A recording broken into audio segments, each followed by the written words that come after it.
Hey guys, I wanted to give you my thoughts on Deshaun Watson's suspension because I think it brings up some really interesting scenarios around what we're doing at the quarterback position, what could happen at the time when Deshaun is back to ready to come in for the Texans game, and really what I think about what this does for the Browns this season. So starting off with that whole quarterback situation, a lot of speculation's been out there about if we're going to bring in Jimmy G.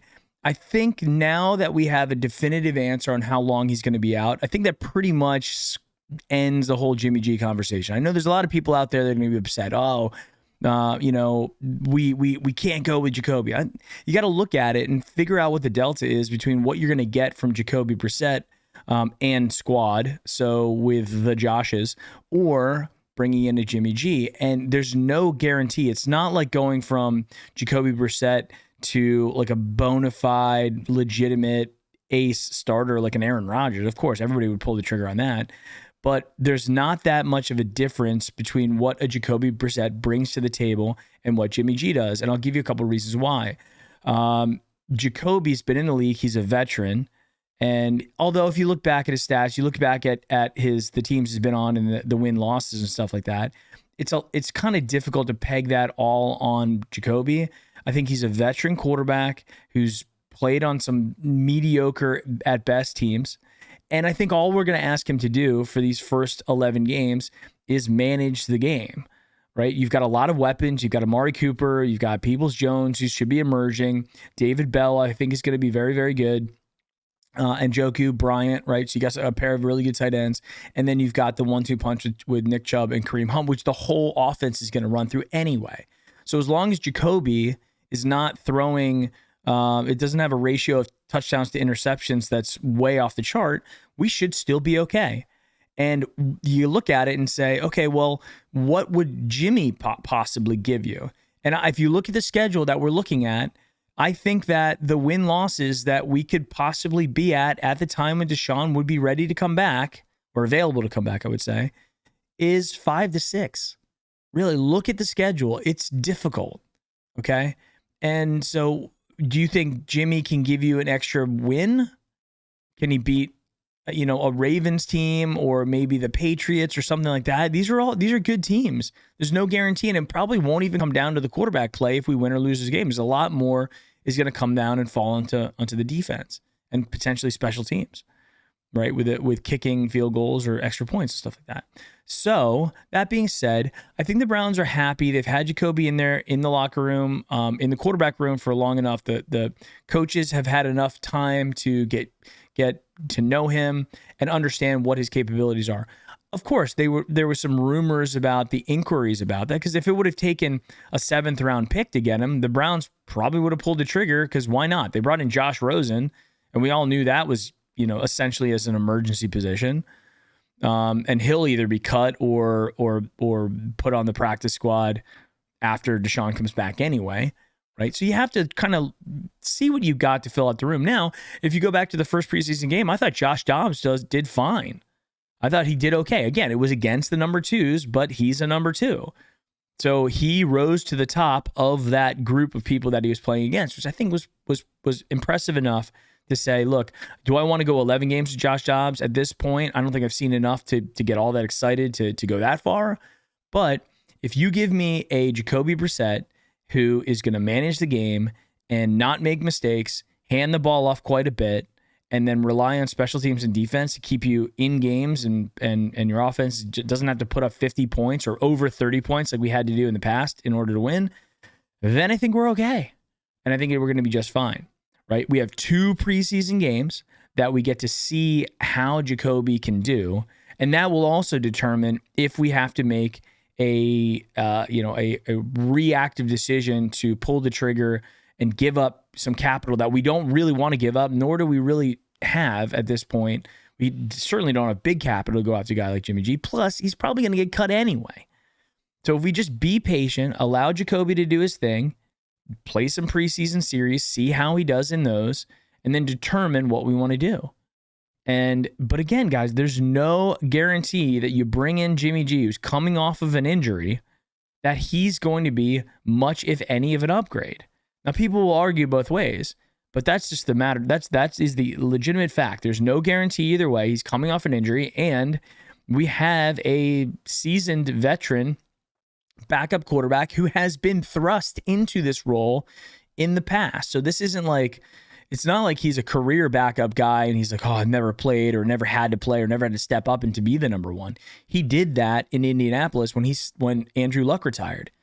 Jacoby was never meant to be the actual starter, and he didn't do half bad for them, right? With a much worse roster than what we're handing him in Cleveland. So in that capacity, I'm basically saying sit tight. Now, it brings up the question, are we really going all in this season to try to win it all anyway with the guy who's missing 2 preseason games? He went like a series or 2 in the first one. He threw 7 passes, made 1 completion. Thanks, Anthony Schwartz, for dropping 2 passes. But he made 1 completion out of 7 and then was out. So it wasn't a compelling example of what we're getting from Deshaun anyway. Now, we know, we have his body of work. We understand he's been rusty. He hasn't played in a long time. So I wasn't expecting him to go and be lights out. But the bottom line is, he's still probably going to be rusty, and then we're going to thrust him into a regular season game that's going to have a lot of eyeballs, a lot of pressure. It's going to be back in against the team that he's played again, which you could look at being good or bad, right? He's going to be very familiar with that stadium, with that turf. You'll be in a different locker room, but it is a familiar place to play. There's going to be a lot of boos. There's going to be a lot of people yelling stuff at him. He's going to have to try to block that out and play if we are in a situation to do that. Now, let me throw out a scenario where we don't play Deshaun against his ex-team, the Texans, right? And then even the next week against the Bengals. Let's say that I would say if we have won 9 games with Jacoby or more, I would not be surprised if they try to ease Deshaun into the offense versus saying, okay, rip the Band-Aid, you're playing against Houston. Because if Jacoby's got us if we're 9-2 at that point, we are most likely in first place in the AFC North, most likely in the driver's seat for a home playoff game, and things are clearly going well, right? So he has not failed us. But again, you look at the situation, 9-2 tells you something. If we win 9 straight games and we lose 2 in a row, Deshaun's coming in. But if we lose 1 early, let's say we lose to the Steelers and the Patriots, within that first set. I think if at 9-2 at that point, we roll with Jacoby against Houston, probably roll with him against Cincinnati, and then we bring him back for the home game. Right? And then we ease Deshaun in, make sure that he's getting the reps with the first team. So we're rolling Jacoby off and rolling Deshaun on. That would be smart. And it would again, it's just easing the transition. Anytime you have the opportunity and you have the luxury to do that, I think it's a good thing.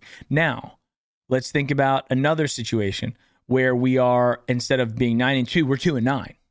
So we're clearly out of this thing. Like we're not going to make the playoffs. We're not going to go on. It would have to go on the craziest run ever. So we're not going to make the playoffs. This is clearly a wasted wash season most likely because of the suspension, probably because of a whirlwind of other things, including injury and whatever else. Probably more COVID issues. So what if we're 2-9 at the time when the Texans game comes up week 13? Then I say, you throw him in, see what he can do, but let's not get him killed, because really we're playing for next year. So all we're doing at this point is kicking the rust off, installing the offense, getting him comfortable with the language that Kevin Stefanski is going to be speaking in terms of football, and then get him ready for the next season. Okay, so those are the 2 extreme examples. Whereas if somewhere in between, like they'll say we 5-6, 6-5, where we're in the hunt and Jacoby's done okay. He's done his job, like getting us halfway there, getting us to around 500 by the time Deshaun comes in is really, I think, what we're going to be asking Jacoby to do. But at that point, then I think he plays right away. So anything with Deshaun Watson, anything less than 9 games, 9 win wins by the time he gets in there. And again, when those wins happen is going to determine when Deshaun plays. And you think about it, like, oh, you're crazy because we paid him all this money and he's got to play right away. He absolutely does not. We're not paying him a ton of money this year, and they structure the contract this way so he can sit. Now, will Jimmy Haslam and D Haslam and everybody in Cleveland want to see this investment and get excited about it? Absolutely. Right? They're going to want to see him play, but they'll have the luxury of doing it their way and being very smart about it. Right? So that's where the situations arise where you can see transition, you can see Deshaun being forced to play right away, or just being like, hey, look, we're out of it anyway, and we'll see where we go. In that situation where we're 5-6, 6-5, kind of in that world, then I think Deshaun plays, obviously plays right away, because now we're potentially in the hunt on the low end for a wild card. And that would be tremendous. I think this season, if we're living in reality, this season, it means wild card. That is what we're going for. We're not trying to win the North this season. We're going up against the defending Super Bowl AFC team in the Bengals, who didn't get worse. So if you look at the Bengals offseason, they absolutely improved. And you've got Jamar Chase coming into, his next year. Burrow's healthy again. The Bengals are going to be very good. They're going to be a problem. We happen to play them very well when we do play them, so they're not as much of a threat. But against the rest of the teams they play, they're going to have a good record.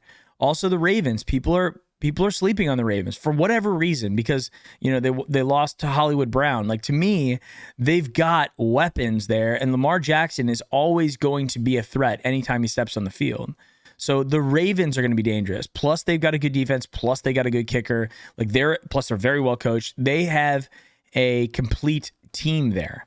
So if they regress at all, it won't be by much. And they're healthy. Last year, the reason why they regressed as much as they did is because their team was beat up everywhere. They didn't have any running backs. They had defensive backs that were out. It was a problem.